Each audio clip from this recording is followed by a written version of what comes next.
오늘은 느헤미야 말씀을 함께 나누겠습니다. 느헤미야 10장 28절로 39절까지 말씀입니다.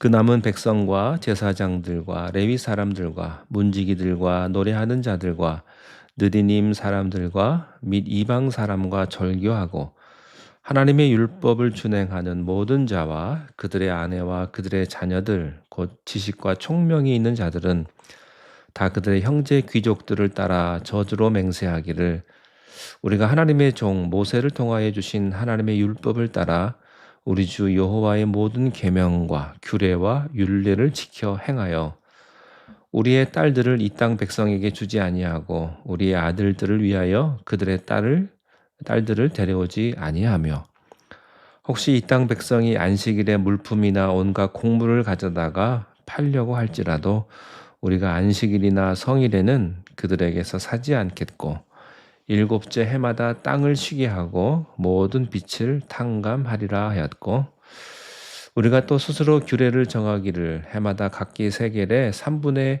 1을 수납하여 하나님의 전을 위하여 쓰게 하되 곧 진설병과 항상 드리는 소제와 항상 드리는 번제와 안식일과 초하루와 정한 절기에 쓸 것과 성물과 이스라엘을 위하는 속죄제와 우리 하나님의 전의 모든 일을 위하여 쓰게 하였고 또 우리 제사장들과 레위 사람들과 백성들이 제비 뽑아 각기 종족대로 해마다 정한 시기에 나무를 우리 하나님의 전에 바쳐 율법에 기록한 대로 우리 하나님 여호와의 제단에 사르게 하였고 해마다 우리 토지 소산의 만물과 각종 과목의 첫 열매를 여호와의 전에 드리기로 하였고 또 우리의 맏아들들과 가축의 처음 난 것과 소와 양의 처음 난 것을 율법에 기록된 대로 우리 하나님의 전으로 가져다가 우리 하나님의 전에서 섬기는 제사장들에게 주고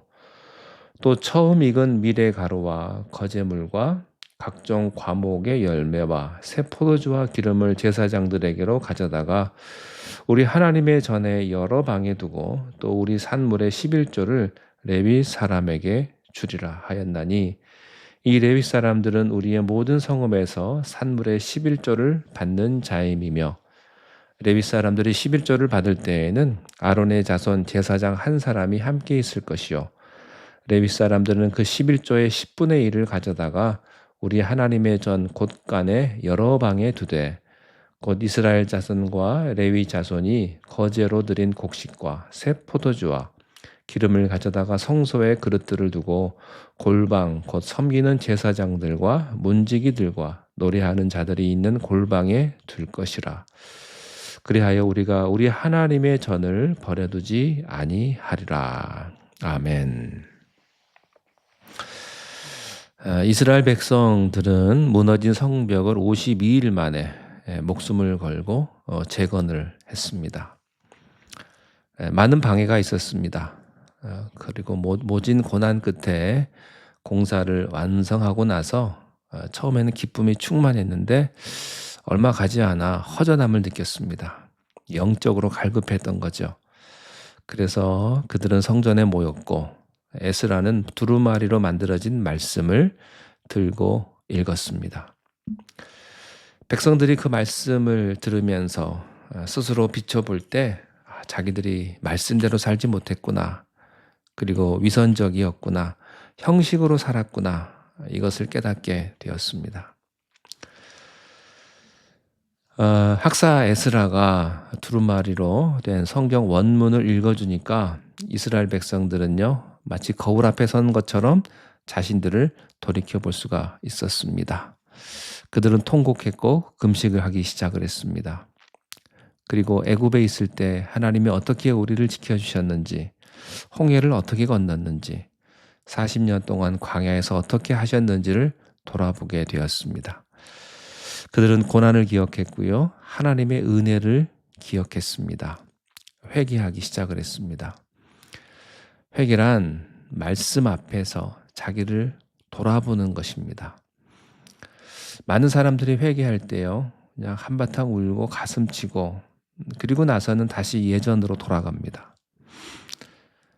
오늘 회개했다 하더라도 며칠 지나면 다시 옛날로 돌아가는 것이 바로 인간의 본성이죠. 그래서 이스라엘 백성들은요, 자기 자신들의 잘못을 문서로 작성합니다. 다시는 옛날처럼 살지 않겠다고 서명까지 합니다. 그리스도인에게 있어서 진정한 개혁은 말씀으로 돌아가는 거예요. 여러분, 지금은 우리가 참 믿음 생활하기 어려운 시대를 살고 있습니다. 이럴 때일수록요, 우리는 말씀으로 돌아가야 합니다. 과거에 하나님이 축복하셨다고 해도요, 신앙을 포기하면 앞으로 더 큰 어려움을 겪을 수밖에 없습니다. 말씀을 버리면 멸망에 이르게 됩니다. 이 느헤미야의 개혁 정신은요, 말씀으로 돌아가자는 거예요. 자, 그러면 말씀으로 돌아가기만 하면 모든 게 만사형통할까요? 그렇지 않습니다. 말씀대로 사는 것은 어려운 일입니다. 일본의 유명한 건축가인 안도 타다오라는 사람이 있는데요. 이 사람의 특징이 집을 굉장히 불편하게 짓는 걸로 유명한 사람입니다. 근데 왜 그렇게 집을 불편하게 짓는지 그 이유를 물어보니까 그 사람은 이렇게 대답을 합니다. 집은 불편해야 합니다. 그래야 사람이 사람답게 산다는 거예요. 여러분, 우리는 너무 편리한 것만 쫓아가지 않습니까? 쉽고 간단한 것만 찾아가지 않습니까? 우리는 때로는요, 불편해야 돼요. 우리는 말씀을 따라 조금은 불편하게 살아야 합니다. 그것이 크리스천답게 사는 겁니다. 많은 사람들이 느헤미야의 이 개혁 정신에 동의했고 사인까지 했습니다. 그들 중에는 많은 사람들이 있었죠. 제사장, 레위 사람, 또 백성들의 지도자들이 있었습니다. 느헤미야 10장 28절 29절에 그 남은 백성과 제사장들과 레위 사람들과 문지기들과 노래하는 자들과 느디님 사람들과 및 이방 사람과 절교하고 하나님의 율법을 준행하는 모든 자와 그들의 아내와 그들의 자녀들 곧 지식과 총명이 있는 자들은 다 그들의 형제 귀족들을 따라 저주로 맹세하기를 우리가 하나님의 종 모세를 통하여 주신 하나님의 율법을 따라 우리 주 여호와의 모든 계명과 규례와 율례를 지켜 행하여. 지도자뿐만 아니라 나머지 모든 백성들은요, 하나님의 율법을 위해서 다른 민족들과 스스로 구별한 사람들과 그의 아내들, 아들, 딸들, 이 모든 사람들이 하나님의 율법을 따르고 여호와의 계명과 규례와 율례를 잘 지키기로 맹세했습니다. 이들이요, 자기 이름을 다 서명을 했는데 그 이유는요, 말씀대로 사는 것이 쉬운 일이 아니기 때문입니다. 인간은요, 자기 마음대로 하고픈 본능이 있습니다. 그런데 본능대로 하고 싶은 대로 살다 보면요, 어떻게 되겠습니까? 우리의 믿음이 다 무너지게 되어 있지요. 그래서 그들은 다 기록을 했습니다. 우리가 각서 쓰지 않습니까? 일종의 그런 겁니다. 이스라엘 백성들은 하나님의 종 모세를 통해서 주신 하나님의 율법을 따르고 여호와의 모든 계명과 규례와 율례를 잘 지키기로 맹세합니다. 그리고요, 이것을 어기면 저주를 달게 받겠다고 그렇게 말을 합니다. 그냥 맹세한 것이 아니고요, 저주받을 각오로 약속한 겁니다. 사실은요, 이 모세의 계명이나 율례, 규례와 율법은 복잡해 보이지만 이 하나의 이론을 가지고 있어요. 그것은 바로 하나님을 잘 섬기고 말씀대로 행하는 겁니다. 지금 유대인들도 그 계명을 잘 지키고 있죠. 그들은 어떤 일이 있어서도 그 히브리 문화, 히브리 전통 절기들 이것들을 후세들에게 잘 가르치려고 노력을 합니다. 어른이나 아이나 안식일을 지키고요. 금요일 저녁에는 모두 집에 모여서 촛불을 켜놓고 빵과 떡을 함께 먹습니다.